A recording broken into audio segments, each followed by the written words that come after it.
சேலம் மாவட்டம் மல்லூர் வேங்காம்பட்டியில் அமைந்துள்ள ஸ்ரீ அய்யனாரப்பன் பெரியாண்டி செம்மன் கருப்புசாமி வேட்டைக்கார சாமி. இந்த சாமி 300 ஆண்டுகளுக்கு மேலே பழமை வாய்ந்து வெள்ளக்காரன் காலத்திலிருந்து இந்த பட்டாயிரம் சாமிக்கு பேரில் இங்கே ஒதுக்கி இருக்கிறாங்க. இப்போ கடந்த 4 வருடங்களாக இந்த திருப்பணியானது சீரும் சிறப்புமாக பங்காளிகள் 60 வீட்டு பங்காளிகளோட ஒத்துழைப்போட பொதுமக்களோட ஒத்துழைப்போட சீரும் சிறப்பும் நடைபெற்று வந்தது. கடந்த 1 மாதத்துக்கு முன்னதாக இருந்து இந்த திருப்பணி மிக விரைவாக நடைபெற்று இப்பொழுது இந்த சீரும் சிறப்பாக கும்பாபிஷேகம் நடந்து முடிந்து விட்டுறது. அது சமயம் பங்காளிகள் அனைவருமே ஒத்துழைப்பு கொடுத்ததுக்கு எல்லாருக்கும் எல்லா ஜாமானும் எல்லா ஒத்துழைப்பு கொடுத்துருக்குறாங்க. அவங்களுக்கு எல்லாத்துக்கும் மிகப்பெரிய நன்றி தெரிவிச்சுக்கிறோம். இதை ஆதி காலத்திலிருந்து இது அய்யனாரப்பன் சாமி மிக சிறப்பாக சக்தி வாய்ந்த சாமியாக இங்கே உருவாகி இருக்குது. சேலம் வட்டம் மல்லூர் பேரூராட்சிக்கு உட்பட்ட வேங்காம்பட்டி பகுதியில் 1வது மைலில் அமைந்துள்ள ஸ்ரீ அய்யனாரப்பன் பெரியாண்டிச்சி அம்மன் கருப்பனார் சுவாமி தூதனார் கன்னிமார் பெருமாள் மற்றும் வேட்டைக்கார சுவாமி முன்னுடையார் சுவாமி இதற்கெல்லாம் மகா கும்பாபிஷேகம் 7/7/25 இன்று தற்போது நடந்து முடிந்துவிட்டது.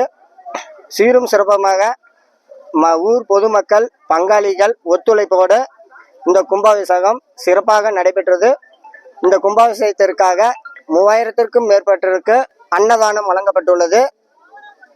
நேற்று 6/7/25 அன்று தீர்த்தகுடம் மல்லூர் ஏகாம்பர ஈஸ்வரர் கோவிலில் இருந்து அய்யனாரப்பன் பதிக்கு தீர்த்தகுடம் ஊர்வலமாக 1000க்கும் மேற்பட்டோர் கலந்து கொண்டனர். அய்யனாரப்பன் சுவாமி முதலில் கட்டும் பொழுது ஒரு 7 அடி கட்டலான்னு இருந்தோம்.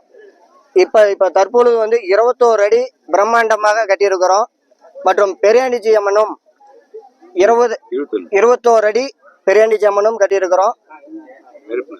கருப்பனாரு அதுவும் 14 அடி கட்டியிருக்கிறோம். வேட்டைக்காரன் சுவாமி 13 அடியில் கட்டியுள்ளோம். இதற்கு குதிரைகள் யானை முன்னுடையார் சுவாமிகள்லாம் கட்டியுள்ளோம். இந்த கோவிலுக்கு இவ்வளவு அற்புதமாக சிலை அமைத்த எங்களுடைய தினேஷ் சபதி அவர்களை பேசுமாறு கேட்டுக்கொள்கிறோம். நான் தான் இந்த திருக்கோயில திருப்பணியை சேர்ந்த சபதியாருங்க. எனக்கு இந்த பணியை வழங்கிய அந்த கோயில் குல பங்காளிகளுக்கு முதல்க நான் நன்றியை தெரிவித்துக்கிறேன். நான் இன்னைக்கு 2 வருடம் திருப்பணி நாங்கள் ஆரம்பித்து இவ்வளோ வெகு விரைவாக முடித்து நான் கொடுக்கறதுக்கு ஆரம்பத்தில் நாங்கள் பேசுனது சின்ன சின்ன சிலையாக தான் பேசுகிறோம். அவரோட சாமியோட அனுகிரகத்தினால இவ்வளோ பெரிய சிலை நாங்கள் வரணும் எதிர்பார்க்கவே இல்லை. அதுவாக எல்லாமே தானாக அமைஞ்சிக்கிச்சிங்க. அதனால் எனக்கு ரொம்ப பெருமையாக இருக்குது. இவ்வளோ தூரம் சிலையெல்லாம் வந்ததுக்கு எனக்கு ரொம்ப பெருமையாக இருக்குது. இதுக்கு ஒத்துழைப்பு கொடுத்த அனைத்து பங்காளிகளுக்கும் 2 வருடங்களாக செஞ்சுட்டு இருக்கிறோம். கடந்த 1 மாதமாக அந்த பணி விரைவாக நடந்துகிட்டு இருந்தது. 1 மாதத்தில் அந்த பணியெல்லாம் விரைவாக முடிஞ்சு கும்பாபிஷேகத்துக்கு தயாராக நாங்கள் செஞ்சு கொடுத்துருக்குறோம். என்னோட பணியாற்றிய எங்கள் குழுவினருக்கும் நான் இந்த தருணத்தில் நன்றி தெரிவிச்சுக்கிறேன். என் பேர் தினேஷ்குமாருங்க, மல்லூர்.